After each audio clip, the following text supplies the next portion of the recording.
شروع اللہ کے پاک نام سے جو بڑا مہربان نہایت رحم کرنے والا ہے۔ محترم ناظرین، ہم میں سے اکثر لوگ تیسرے کلمے کی طاقت، تیسرے کلمے کی فضیلت سے بخوبی واقف ہوں گے، مگر تیسرے کلمے کی کرشماتی طاقت کیا ہے؟ تیسرا کلمہ عرش سے فرش تک کیسے آیا؟ تیسرا کلمہ وجود میں کیسے آیا؟ اور تیسرے کلمے کی اصل طاقت کیا ہے؟ اس ویڈیو میں ہم آپ کو بتائیں گے۔ محترم ناظرین، اللہ پاک نے مختلف چیزوں کو مختلف چیزوں پر فضیلت بخشی ہے۔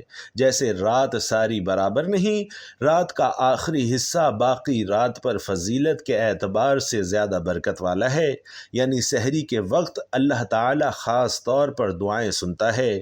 اسی طرح دن کے اول حصے میں اللہ نے فضیلت رکھی، یعنی کہ صبح سویرے۔ اسی طرح ہفتے کے دنوں میں جمعے کے دن کو فضیلت بخشی، سال کے مہینوں میں رمضان کو فضیلت بخشی۔ اسی طرح ناظرین، جگہوں کے اعتبار سے اللہ تعالی نے مکہ کو خاص طور پر چن لیا۔ اسی طرح پیغمبروں میں پیغمبروں پر بھی بعض کو فضیلت بخشی۔ اسی طرح اللہ نے بعض اعمال پر بعض اعمال کو فضیلت بخشی ہے۔ اسی طرح قرآن مجید کی بعض آیات کو بعض آیات پر فضیلت حاصل ہے۔ قرآن کریم اللہ پاک کا کلام ہے، لیکن بعض حصے دوسرے حصوں سے زیادہ برکت والے ہیں۔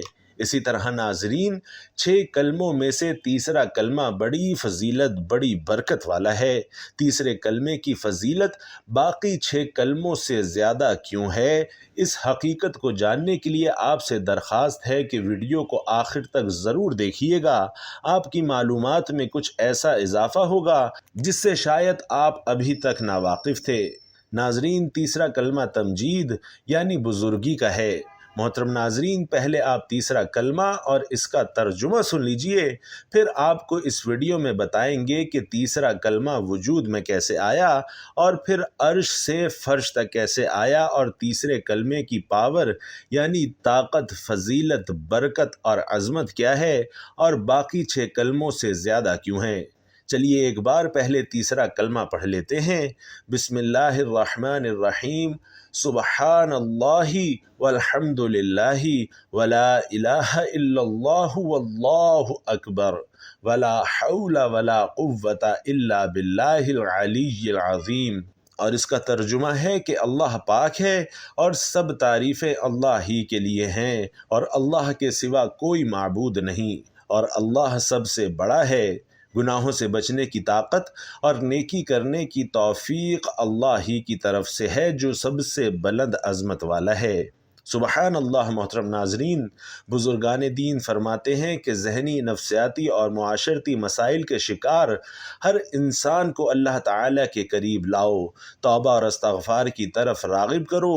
اس سلسلے میں استغفار کی کثرت اور تیسرے کلمے کا ورد اکسیر ثابت ہوتا ہے۔ تیسرا کلمہ کیا ہے؟ اس کی برکات ملاحظہ فرمائیں۔ ناظرین، تیسرا کلمہ مختلف ورد اور وظائف کا مجموعہ ہے۔ نمبر 1 سبحان اللہ، نمبر 2 الحمد للہ، نمبر 3 اللہ اکبر۔ ناظرین، یہ تینوں کلمات وہ ہیں جن کو تسبیح فاطمی بھی کہا جاتا ہے۔ رسول اللہ صلی اللہ علیہ وسلم کے جگر کا ٹکڑا سیدہ فاطمہ رضی اللہ تعالی عنہ سے یہ کلمات منسوب ہیں۔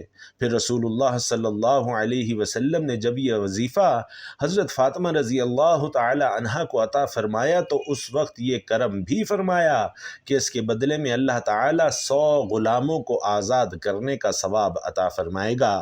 ناظرین، یاد رہے کہ یہی کلمات ہر نماز کے بعد بالترتیب 33 مرتبہ پڑھے جاتے ہیں۔ اسی طرح ناظرین، تیسرے کلمے میں کلمہ طیبہ کا جز بھی شامل ہے، یعنی لا الہ الا اللہ، اور پھر آخر میں لا حول ولا قوت الا باللہ العلی العظیم، یعنی اللہ کی تسبیح، حمد کبریائی کے ساتھ ساتھ اس کے معبود برحق ہونے اور ہر تقدیر پر قادر ہونے کا اعتراف اور اقرار بھی اس میں موجود ہے۔ علماء کرام اور مفسرین نے تیسرے کلمے کا ذکر کرتے ہوئے لکھا ہے کہ حضرت ابن عباس رضی اللہ تعالی عنہ فرماتے ہیں کہ اللہ تعالی نے عرش بنایا۔ ناظرین، یہ بڑا دلچسپ واقعہ ہے کہ اللہ نے عرش بنایا اور فرشتوں کو اسے اٹھانے کا حکم دیا تو فرشتوں کو عرش بہت وزنی محسوس ہوا۔ اس وقت فرشتوں کو سبحان اللہ پڑھنے کو کہا گیا۔ چنانچہ جب فرشتوں نے سبحان اللہ کا ورد شروع کیا تو اس کو پڑھتے ہی عرش اٹھانا ان کے لیے آسان ہو گیا۔ فرشتے برابر اس کلمے کو پڑھتے رہے یہاں تک کہ حضرت آدم علیہ السلام وجود میں آئے۔ انہیں چھینک آئی تو حضرت آدم علیہ السلام کو الحمدللہ پڑھنے کا حکم دیا۔ اس کے جواب میں اللہ تعالی نے فرمایا یرحمک اللہ۔ یاد نوح علیہ السلام کو حکم دیا قوم کو لا الہ الا اللہ کی تلقین کریں۔ فرشتوں نے جب حضرت نوح علیہ السلام سے لا الہ الا اللہ سنا تو اس کو بھی ملا کر پڑھنا شروع کر دیا۔ یاد رہے اب فرشتوں کے پاس 3 کلمات ہیں، یعنی سبحان اللہ، الحمدللہ اور ولا الہ الا اللہ۔ فرشتے ان کلمات کی تسبیح کرتے رہے۔ وقت گزرتا گیا اور جب حضرت ابراہیم علیہ السلام کا زمانہ آیا، حضرت ابراہیم علیہ السلام کو حضرت اسماعیل علیہ السلام کی قربانی کا حکم ملا۔ وہ تعمیل کرنے لگے تو جنت سے جبرائیل علیہ السلام دمبا لے کر آئے کہ حضرت اسماعیل علیہ السلام کی جگہ اس دمبے کو قربان کر دیجئے۔ حضرت ابراہیم علیہ السلام کی زبان سے خوشی سے نکلا اللہ اکبر۔ ناظرین، جب فرشتوں نے حضرت ابراہیم علیہ السلام سے اللہ اکبر سنا تو اسے بھی ساتھ ملا لیا اور یوں پڑھنے لگے سبحان اللہ والحمد للہ ولا الہ الا اللہ اللہ اکبر۔ اب فرشتے ان 4 کلمات کی تسبیح کرتے رہے۔ وقت گزرتا گیا اور پھر جب ہمارے نبی کریم صلی اللہ علیہ وسلم کو دنیا میں بھیجا گیا تو یہ کلمہ کیسے مکمل ہوا۔ محترم ناظرین، اب توجہ کیجئے گا کہ ایک بار حضرت جبرائیل علیہ السلام نے رسول علیہ السلام کو تیسرے کلمے کے پہلے واقعات کے بارے میں بیان کیا اور بتایا کہ کیسے کیسے فرشتے ان 4 کلمات کو جمع کر کے ان کی تسبیح کرتے رہے ہیں۔ سبحان اللہ والحمد للہ ولا الہ الا اللہ واللہ اکبر۔ ناظرین، جب آپ صلی اللہ علیہ وسلم نے ان 4 کلمات کی تسبیح کو سنا تو آپ صلی اللہ علیہ وسلم نے اظہار تعجب کے لیے فرمایا لا حول ولا قوت الا باللہ العلی العظیم۔ اور ناظرین گرامی، جب فرشتوں نے رسول اللہ صلی اللہ علیہ وسلم سے یہ آخری حصہ سنا تو اس حصے کو بھی ملا کر تیسرا کلمہ تمجید کی صورت میں ان کلمات کی تسبیح کرنے لگے جو ابھی تک جاری و ساری ہے، اور اس طریقے سے یہ تیسرا کلمہ مکمل ہوا۔ اگر آپ تیسرا کلمہ پڑھتے ہیں تو ناظرین اس کے بہت سارے فضائل اور فوائد ہیں۔ صاحب جمع الفوائد لکھتے ہیں کہ رسول اللہ صلی اللہ علیہ وسلم نے فرمایا کہ کیا تم میں سے کوئی ایسا شخص نہیں جو احد پہاڑ کے برابر عمل کر لیا کرے؟ عرض کی کہ وہ کیسے یا رسول اللہ؟ تو آپ صلی اللہ علیہ وسلم نے فرمایا کہ ہر شخص کر سکتا ہے، کیونکہ سبحان اللہ پڑھنے کا ثواب احد سے زیادہ ہے، لا الہ الا اللہ پڑھنے کا ثواب احد سے زیادہ ہے، الحمدللہ پڑھنے کا ثواب احد سے زیادہ ہے، اللہ اکبر پڑھنے کا ثواب احد سے زیادہ ہے۔ ناظرین کرام، رسول اللہ صلی اللہ علیہ وسلم کی زبان مبارک اور پھر اولیاء صالحین و کاملین کے عمل سے یہ بات ثابت ہے کہ اس کلمے میں کوئی انمول خزانہ ضرور چھپا ہوا ہے کہ رسول کریم صلی اللہ علیہ وسلم نے تو اس میں موجود کلمات کو احد جیسے بلند مرتبت پہاڑ سے بھی زیادہ بابرکت قرار دیا۔ بزرگان دین نے اس کے بہت سے فضائل لکھے ہیں اور میں نے خود اپنی زندگی میں کئی بار تیسرے کلمے کی تسبیح کو آزمایا ہے اور اب تک کئی دوستوں کو، کئی بھائیوں کو، کئی پریشان حال لوگوں کو بتا چکا ہوں۔ الحمدللہ برکتیں نصیب ہوئیں اور ہوتی رہیں گی۔